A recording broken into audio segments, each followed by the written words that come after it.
are watching The Hard Truth, and I have with me here the CEO of Oasis Capital Ghana Limited, Boadu Adjei, with us in our studio. Welcome, Matthew, to The Hard Truth. Thank you. Thank you so much for coming. You look very well. Thank you. By the grace of God. I know, it's really showing on you. Yeah. Anyway, Matthew, as from where you sit now, businesses has, I would say, two options to consider when faced with daunting task of having to raise capital for financial or financing its growth, debt, or even in equity. Let me ask you, a disturbing trend persists where new businesses settle on bank financing, looking at the foundations of their capital structures instead of equity. How would you, Matthew, describe the growth of venture capital in Ghana? And do you think that businesses in Ghana, really understand and appreciate the importance of equity financing? Okay, thank you for that opportunity.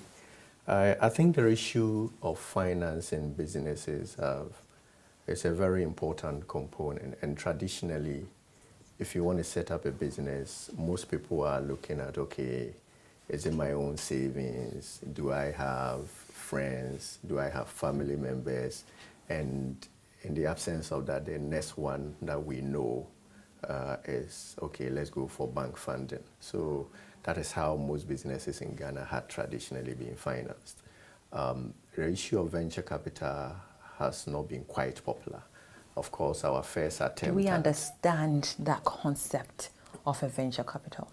I think it is evolving, and so I was trying to give you the history and antecedent of venture capital, and I may be using venture capital and private equity interchangeably in this side of the world. In elsewhere, there's a clear distinction between venture capital and private equity, but I think we have, in a way, tried to use the two, even in an association that we have on the continent of Africa, where we have Africa Venture Capital Association. As we speak, we are pioneering the creation of Ghana Venture Capital Association.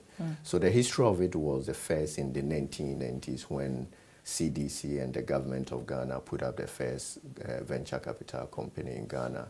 At the time, macroeconomic environment, the lack of understanding, and even the skill set for the industry practitioners was quite limited.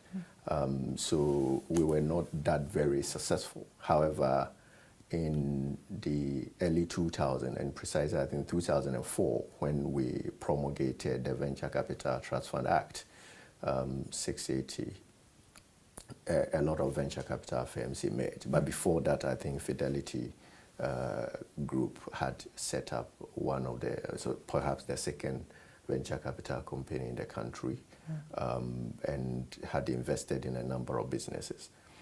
It is not something that we've done well in letting the public know or the market be aware, but there's quite significant... Is it selective? I mean, is the reason behind, so you say you haven't done well. Are you looking for certain people to actually do business with? Banks are going for everyone. Absolutely. Yeah, but when it comes to venture capital... I'm looking at the context of marketing and selling it. But as a venture capital, we're looking for the best in class. So we're looking for businesses. We really don't mind whether you are a startup, early stage, you require restructuring, because as venture capital or private equity practitioners, we look at not just providing money, but we provide you money and more, because we do know that the SME sector, which is considered to be the largest contributor to employment generation in the country, undoubtedly have the potential, but have some weaknesses in terms of management, in terms of capital structure that people need to. So you give money and you are part of the businesses, I would say. Absolutely. So how is the evaluation of business proposals done by venture capitalists? How different is it from that of the banks, and what you do? Okay, it is quite different because we are in a business with you. We do not have collateral, So the bar stops with us just as it would. So you are our partners. So we would like to know who you are. We do background check. We have to know who you've done business with in the past.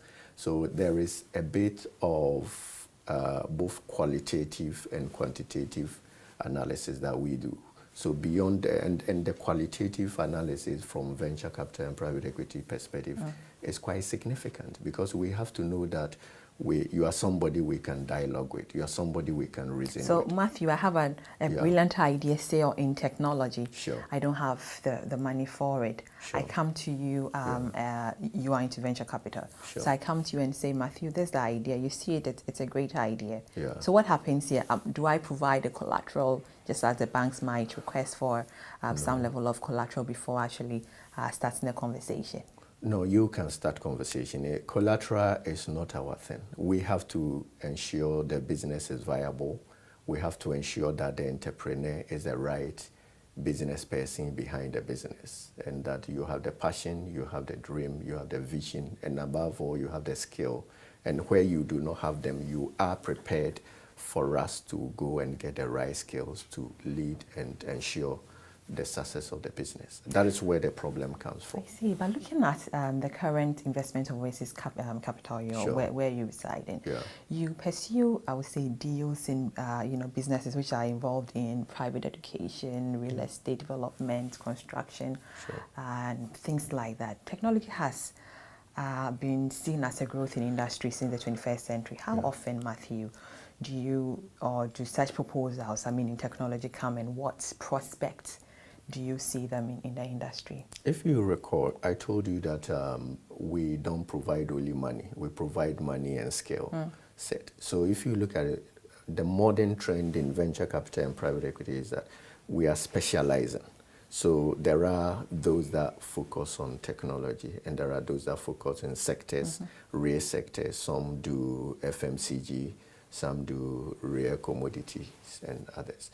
Some are even real estate dedicated, right? So that reinforces the argument that people have built skills in certain sectors that they think they can add value to their businesses. And where we feel we cannot add value to it, we will not. I am not a technology person. Exactly. So it's about what, that's not our business. That's not your business. No, but there are other private equity practitioners whose main business is technology. I have few friends who are putting funds together with a view to supporting technology, fintech, and other areas. So there are specialist funds, and there are So you funds have interest in some special areas, I would say. Yeah, we are sector agnostic. However, we have special interests in about 5 core areas. But there are some funds that are just a sector-focused business funds, and those they all have a fantastic business model. So there are people that are interested in agribusiness, for instance. We have funds that do solely agribusiness, do the whole value chain of agribusiness. But for us as Oasis Capital, 5 sectors, which we have christened essential services, where you will sleep during the night. So we are interested in housing, right? The food you eat when you wake up in the morning. So we are interested in the food sector. You want your case to be the best and competitive in the global world. So we are particularly interested in providing quality education comparable to what. So it's where you'll be comfortable to invest, maybe perhaps. They are the areas that is driven by our vision, and we have also built skills over the period. And that is where we continue to do. So in the foreseeable future, those are the sectors that we will do.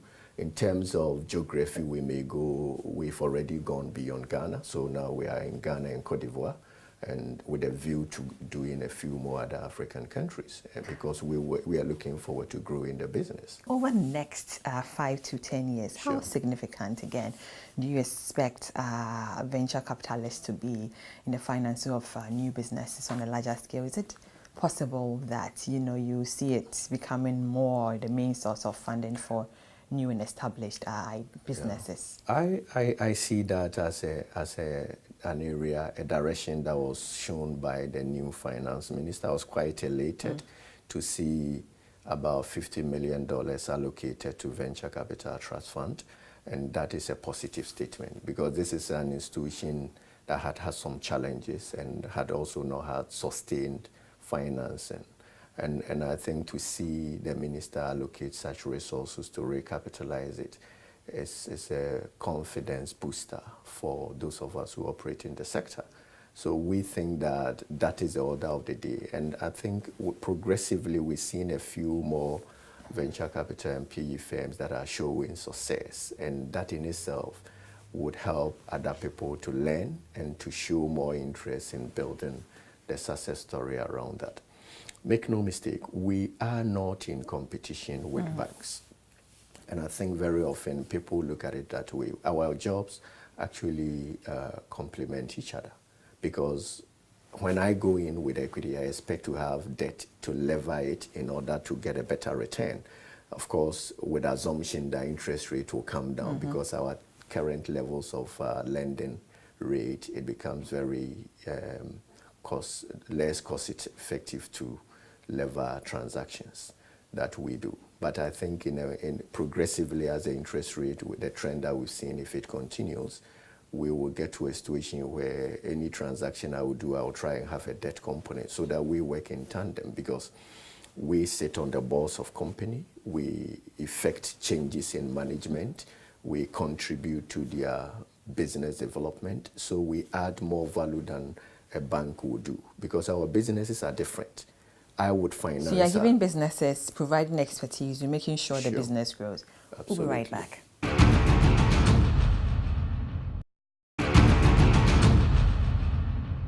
Welcome back to The Hard Truth, and I still have with me Matthew Boadu Adjei, is the CEO of Oasis Capital Ghana Limited.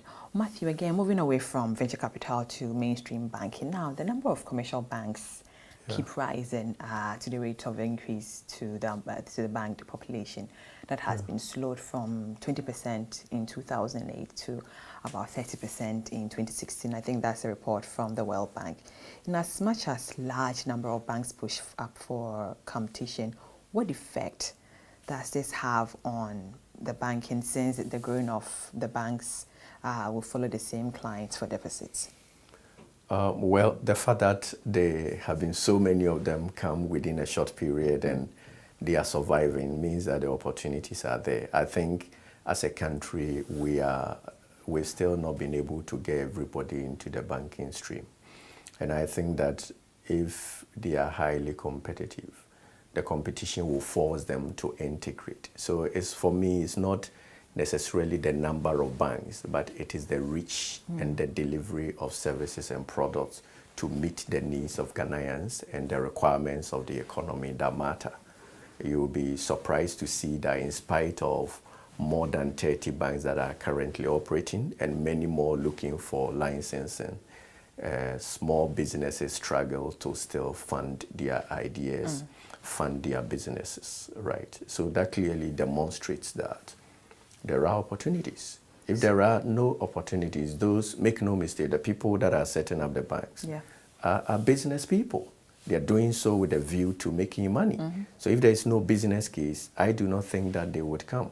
So I have no problem with the number of banks. 35 licenses and, operational commercial banks, a little over, I think, 7.7 million people. There still remain, that's large percentage of the population that are unbanked. Now, is it the case that commercial banks are not really focusing on the unbanked and they are just competing among themselves, for the 30%, the banked 30%? I think we have a significantly large informal sector, and data is a big problem. For example, if we are able to do the national ID card, which has at least minimum primary data on everybody, that would be a game changer because it would allow us to know where everybody lives, everybody's credentials, details, and background. And that will help mitigate some of the risks that the banks are afraid of in terms of dealing with the informal sector. I think that explains why everybody would like to do payroll lending and those kind of stuff, because those are the ones that they call the the low-hanging fruits. So that is the one everybody would go after. Mm-hmm. But we are a growing economy. We have just started, and we are making progress. I think that is what is important. The fact that we know where we want to go to, and we are making steps every Nigeria is about day. 170 million, but they have few banks, and we have just about 27 million and 35 banks. So what, do we stop, Matthew, do we stop, or should the central bank stop licensing or giving license to people who want to start operating banks? What's your opinion on that? Wow, that is a bold one. But let me take you back to Nigeria. They had 99 banks. And as a result of some changes in the economy, it reduced to 25, right? And I think with time, the number may even reduce further. As I said, from the standpoint of market dynamics, you would allow them to operate. And if the market condition does not allow them to do so, they would see the need to come together. As of today, the sponsors of those banks feel the need, and operators feel that they have to go solo. And I would not advocate and force them. We would rather probably change minds on a moral suasion and or by policy. It would evolve, and we would see some of the banks will find the need to come together, and or they can operate within the limit that they have capacity and capital. Right? If you would elect to be a small bank, what that means is that you cannot issue big ticket. So there are prudential requirements and guidelines on that. So I do not belong to the school of thought that say that Ghana should go for 4 banks, right? But you should allow them to operate. If they feel that it's not profitable, they will stop, or they will find a solution to that. Westernized economies, Matthew, are moving away towards more cashless society, and yet we still have to deal with low usage of banking services by the populace.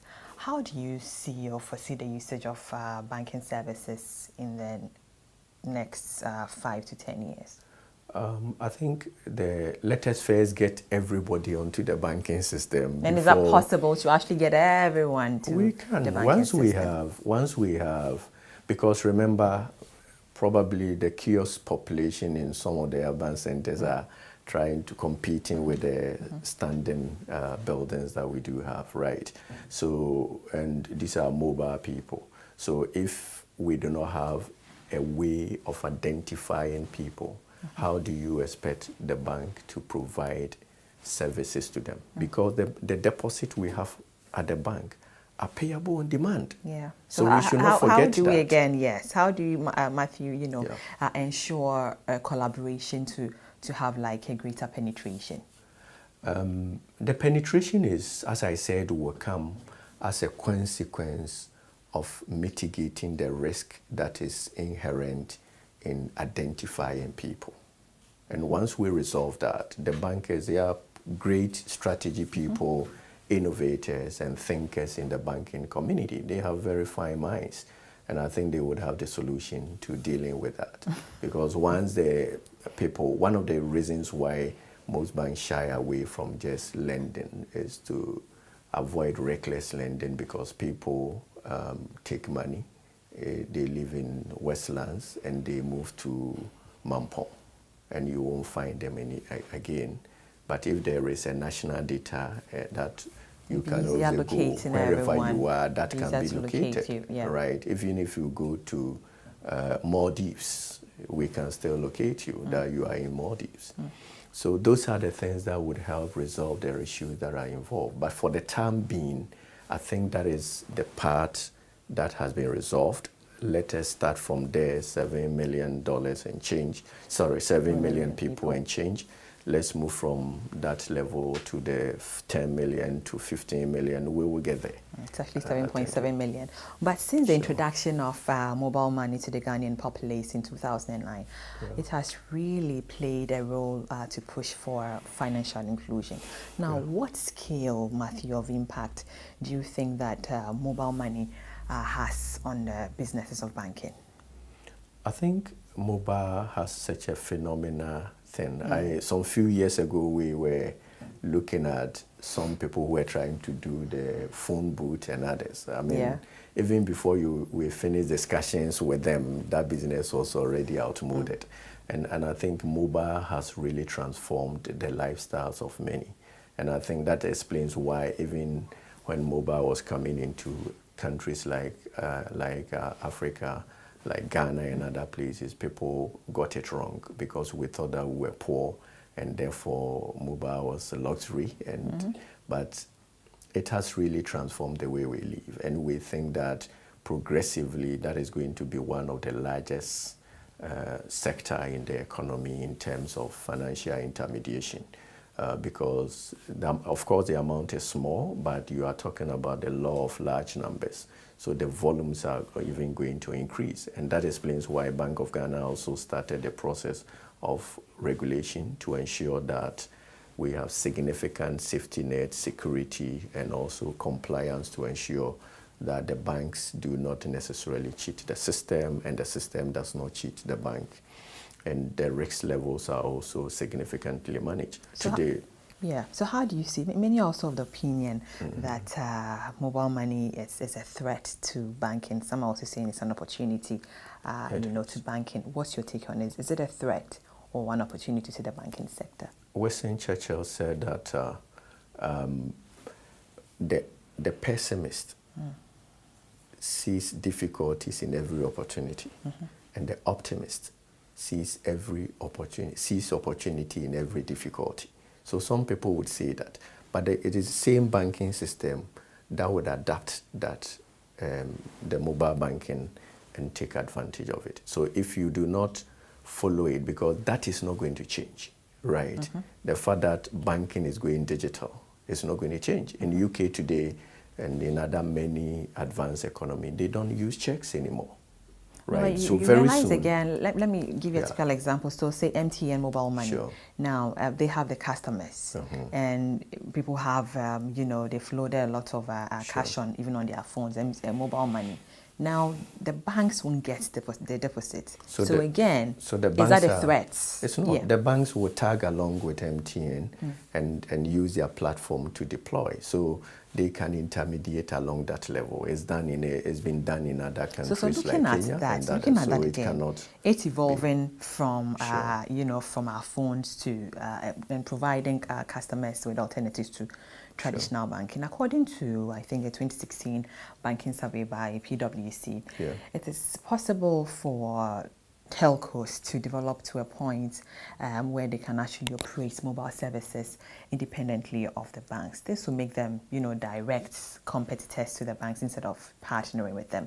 Again, at this point, wouldn't the money be like a competition to the banks? No, the mobile telcos themselves also require banking services, right? To go about their businesses. So I do not see that as competition. I think they can complement each other. And that is a wrong way of looking at changes in any economy and in any environment or sector.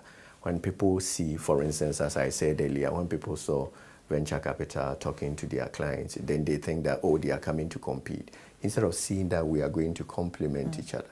So I see the banks and the telcos working together and deepening their financial services. Even when the telcos have the numbers?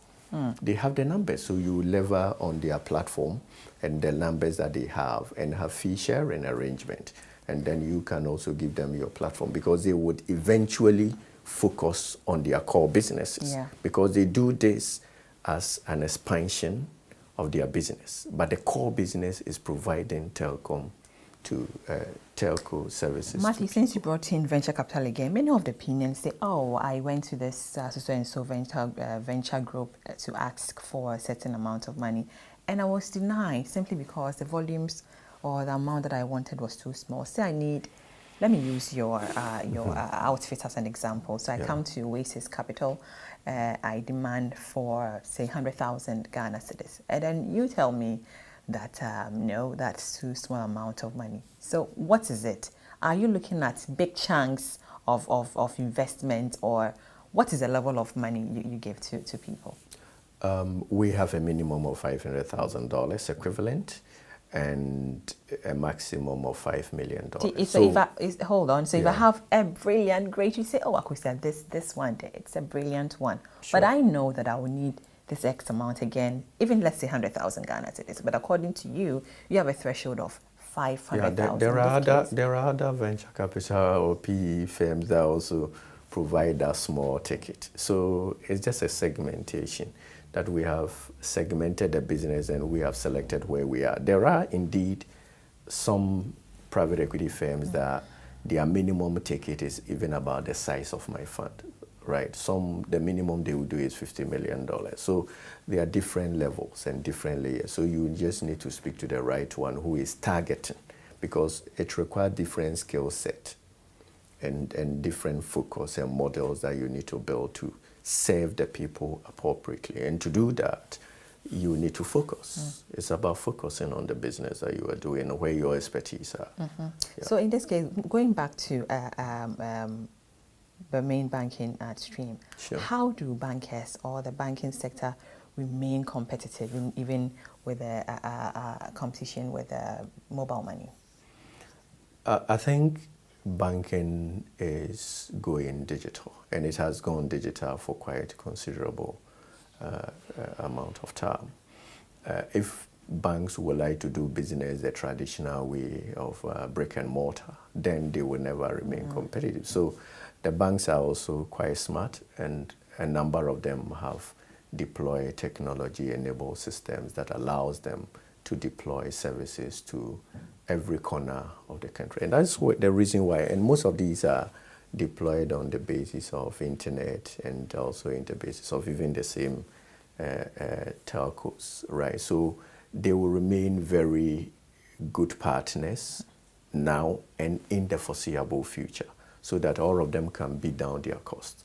Instead of seeing themselves as competition, they would rather lever their services and benefit so that you can scale down the number of employees. You can also scale down the infrastructure requirements. There's no need to be repetitive and provide a double infrastructure when one infrastructure could be used to serve a number of business models within the same space.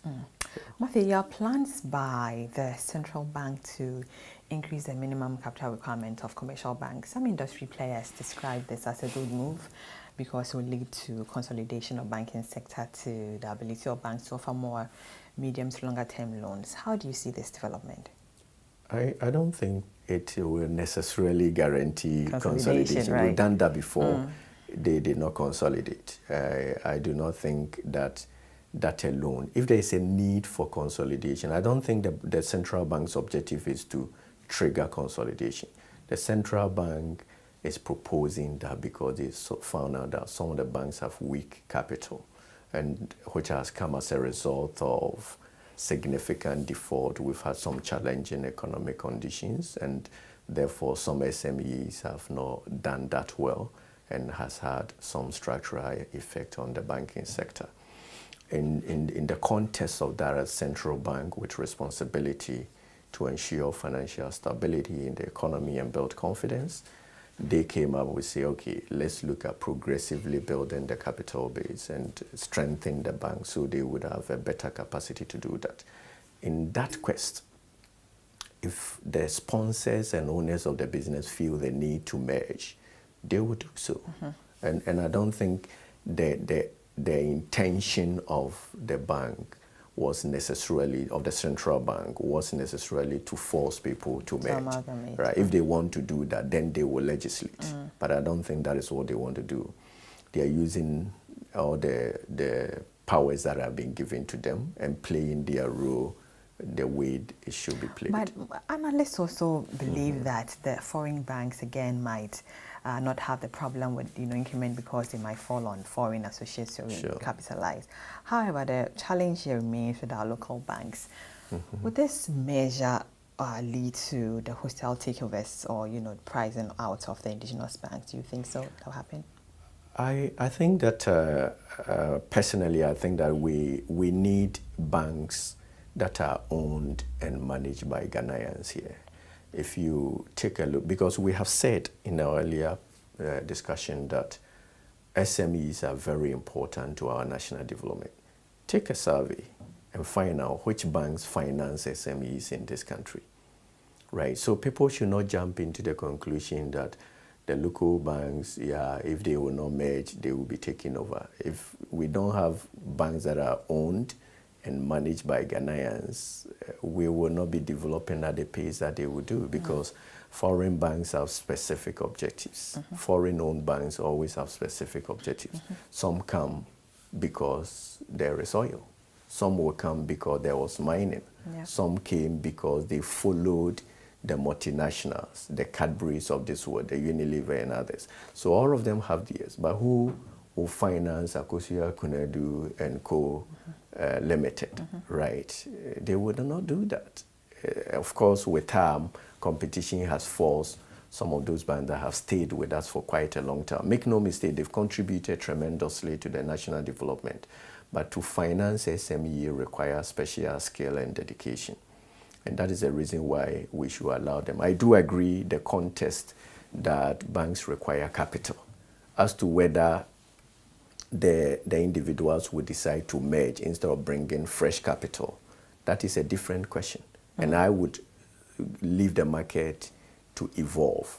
And I'm sure that we would. But since you have limited, Matthew, you're telling me you have limited areas that you sponsor. But this is the case you are talking about, the funds or the financial institutions not able to support some SMEs. So it's a business model for everybody. So it is not a mistake for a bank to come up and say, I finance only trade. Another one would come and say, I finance only construction. Just recently, somebody has launched. Right. So those are key objectives and areas of specialty. And it's also driven by passion and vision of the sponsors and the people behind it, and the opportunities that they have seen that they would like to take. I think that is very critical, and we should respect their position, right? I do not want to say, I don't think any of them is wrong. At the end of the day, we would see how they all evolve. So I don't think that is entirely wrong to see that. And the argument on whether the raising of the capital is bad or good, I don't want to pronounce that. My view is that a well-capitalized bank is good for everybody. We'll be right back. Absolutely.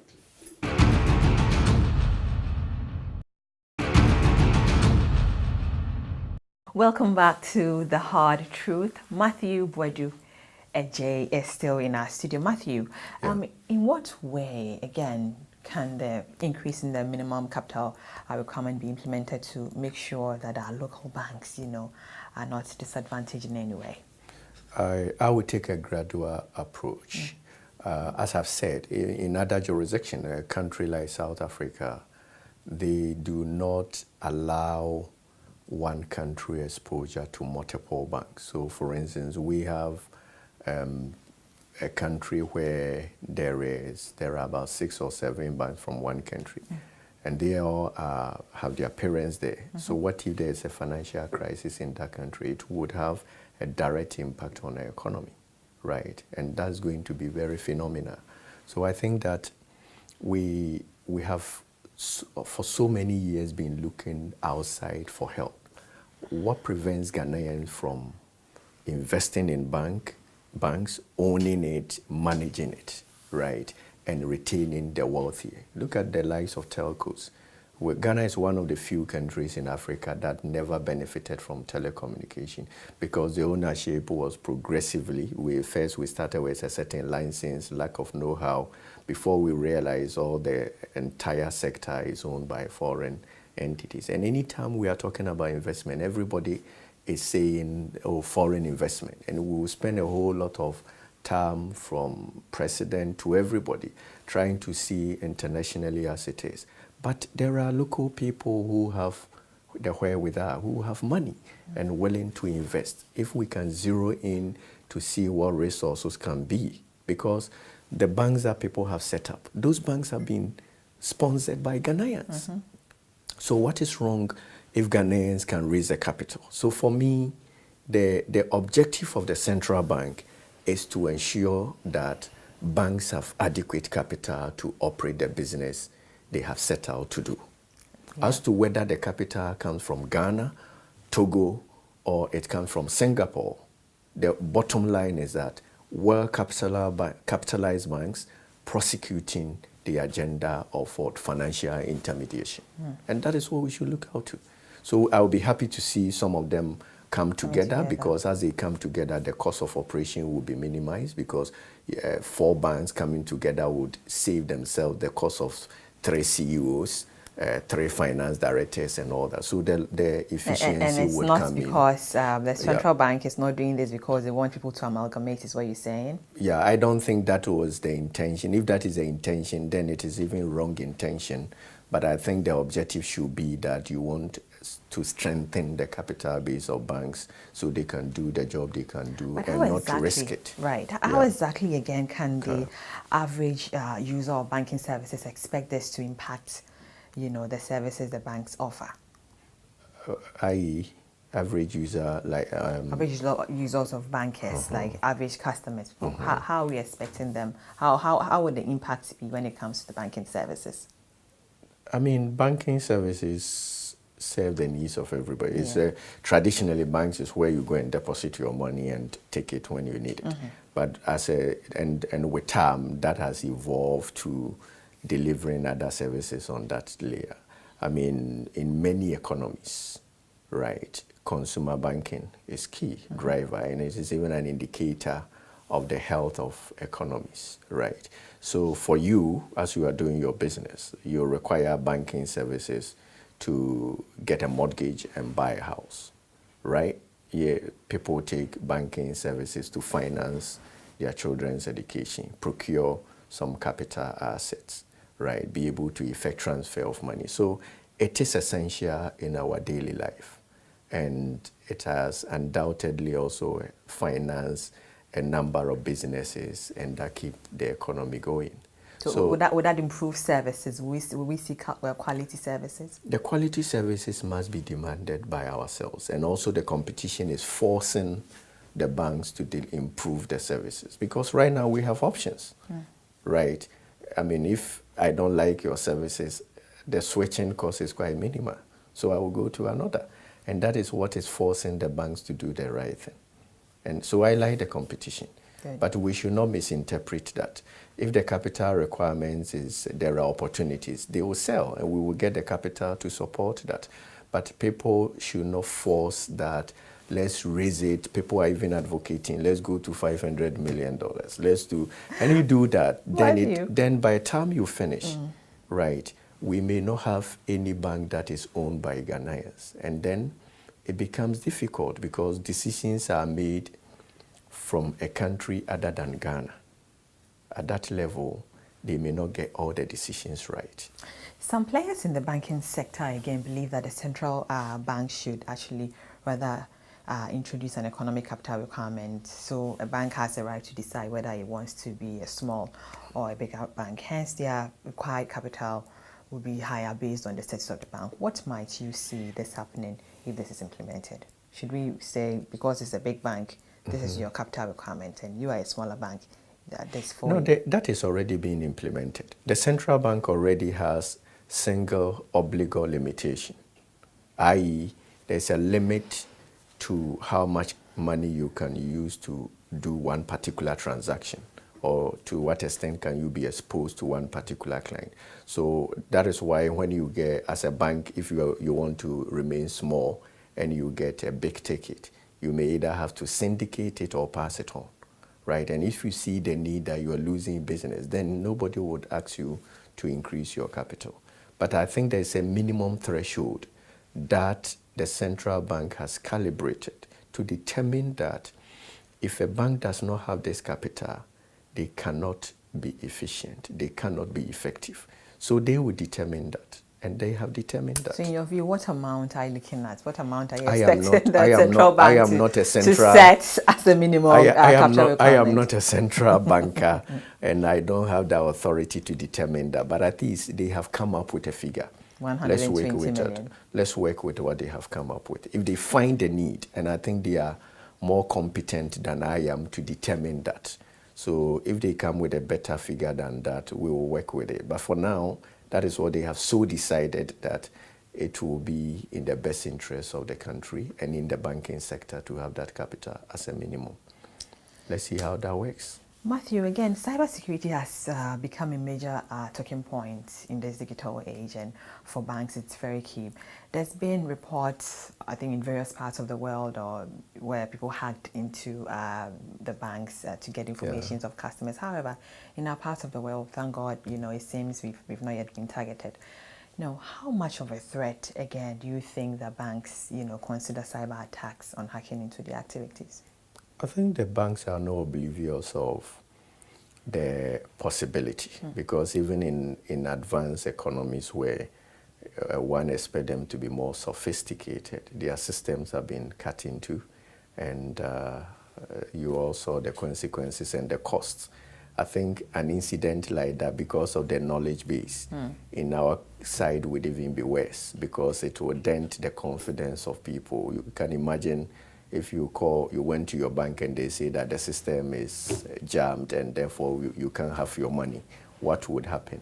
So the banks are aware, and I think almost all of them, I think all of them do have backup systems. They have redundancy systems and emergency systems. So when it comes to the recover. customer, when it comes to the customers, what assurances should the bank give them that your personal information are saved with us? If our system is hacked, your details are saved.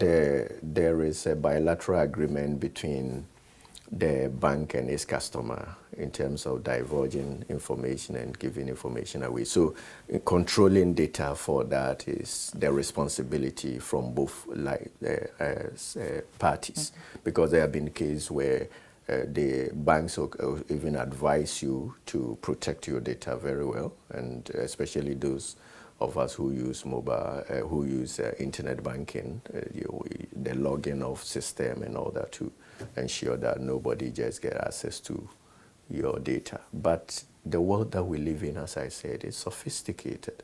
So irrespective of the levels, they can always cut into your database and do some harm. What is important is what you do after the incident. So do they have redundancy plan? Do they have backup system? I think so. It is actually a requirement of regulation. The central bank itself checks to see that they do have that system. Yeah, and if you're a bank and you don't have that, then I'm sorry for you, because once that happens to you and you lose the data, it's going to be chaos. You may not survive it. So I think they are aware that that is germane to their very survivor, and will be in place. There seems to be, that many banks have shunned mortgage financing. Now, they do not want to offer mortgage loans to customers. The bank still, loans mortgage loans as high interest rates of about 40%. And then mortgage financing has a long-term return funding. Do you again think that banks are scared to go into mortgage finance? Do you have a calculator? If you take a mortgage and you put an interest rate of 30% in it, what would that do? I don't think we should not deceive ourselves. You cannot run a successful mortgage at an interest rate of 30% anywhere in the world. So it should be higher? No. Mortgages, in my view, should not be more than a single digit.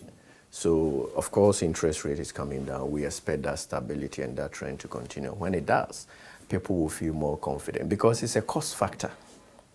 It's a cost. You were talking about, before you started, you were talking about how houses are expensive and people, it's an affordability issue. So it's not the case that the banks don't want to do it, right? But it is a case that you yourself, you do not even want to take the mortgage anyway, because at 30%, how much money will you qualify for?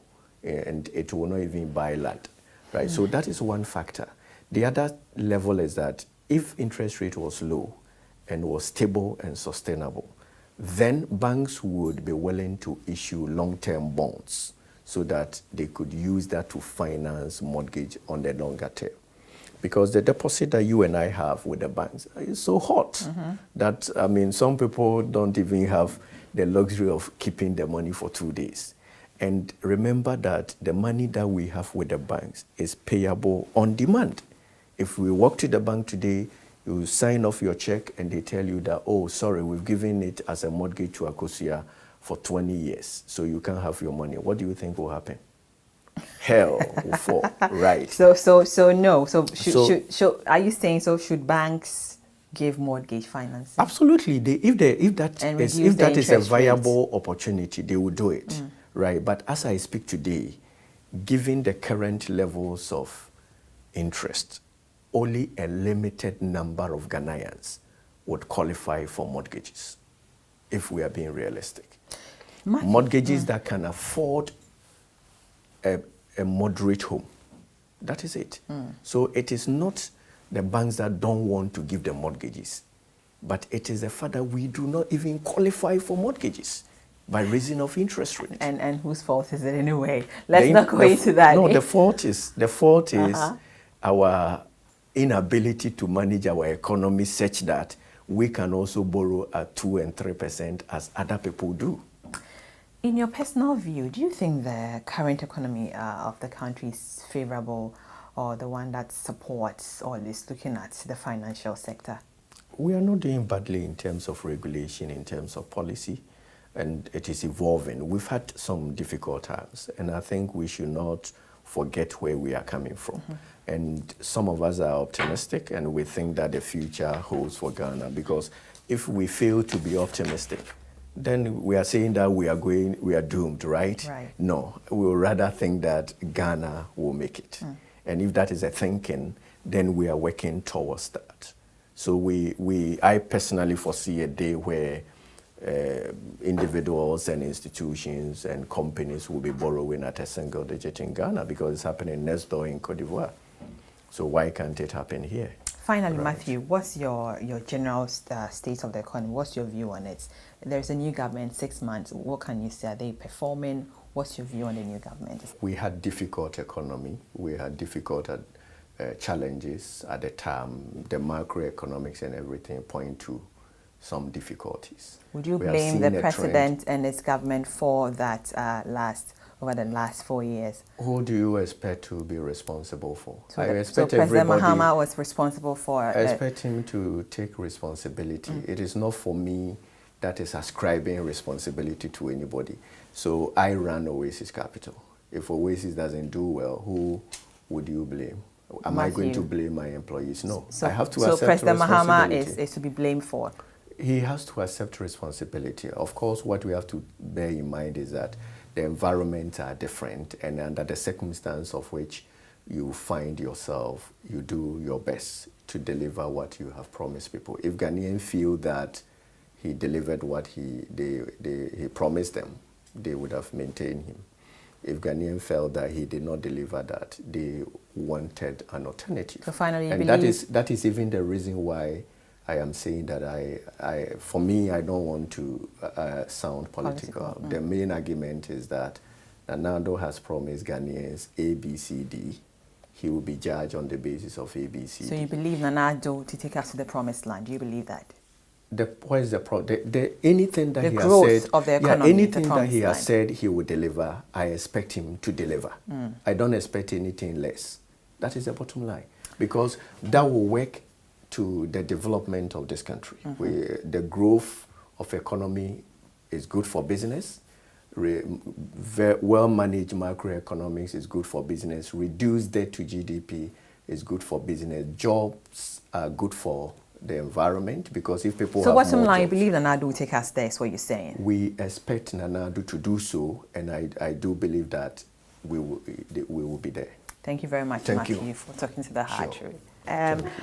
Matthew Boadu Adjei is the founder and CEO of Oasis Capital Ghana Limited, and he's been on the show. Thank you very much, Matthew, for coming. I need us to continue the conversation. I mean, would you go for a venture capital loan, or you'd actually go to the bank for your loan? So let's keep talking. Go to our Facebook page. That's the Hard Truth on Facebook, or the Hard Truth GH, and or Akosia Kunedu on Facebook. Twitter handle is the Hard Truth GH, and the Akwesi Akunedu. Instagram is the Hard Truth GH. Again, the Akwesi Akunedu on Instagram. Thank you so much for watching today's episode. My name is Nana Akwesi Akunedu Asante Samuels. Thank you for watching. Have a good evening. Bye.